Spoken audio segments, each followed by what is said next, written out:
Now we're going to set the location, date, and time for the daylight system.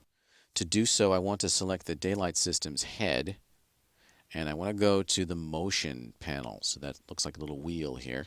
So click on motion, and now I've got the ability to set the date, time, and location. Excellent. So San Francisco, California, sure. How about October 31st, 2009?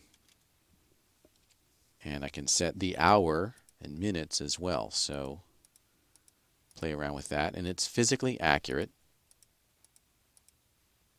Pretty cool, huh? Let's orbit around in here so we can kind of see what's going on.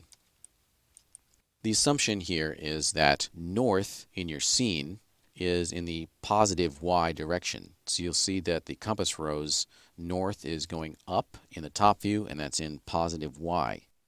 So it's pretty important that you do follow that convention. If your plan is set up in some other direction, you're either going to need to rotate your geometry so that it's facing in the correct direction as it would in the real world, or you can cheat it actually by adjusting the rotation of the compass rose.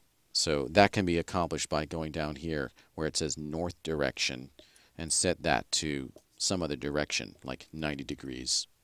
And now north is going to be facing a different way. But that's kind of, cheating. It's better to have your plan set up correctly to begin with. Set that back to 0.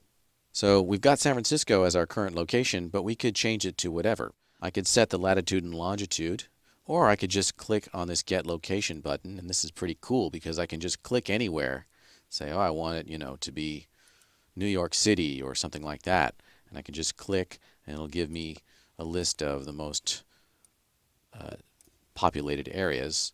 And I can go, of course, to different continents and so on. But I'm happy with San Francisco, so I'm going to leave it at that. So we've set our date and time. Let's make this about 5 p.m. so we'll see some light coming in through the windows here. Let's give it maybe 4 p.m. or 1600 hours in military time. I want to look at this from my front view as well. So I'm going to press F because I want to get a reality check. I'm going to hit Z to zoom out and make sure that obviously my daylight system is not below the horizon.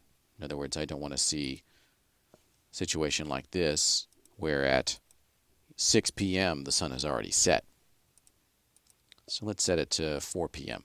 So we've got our daylight system's position, date and time, and north direction and all this stuff sorted out, and we're ready to go ahead and play around with the parameters for daylight itself.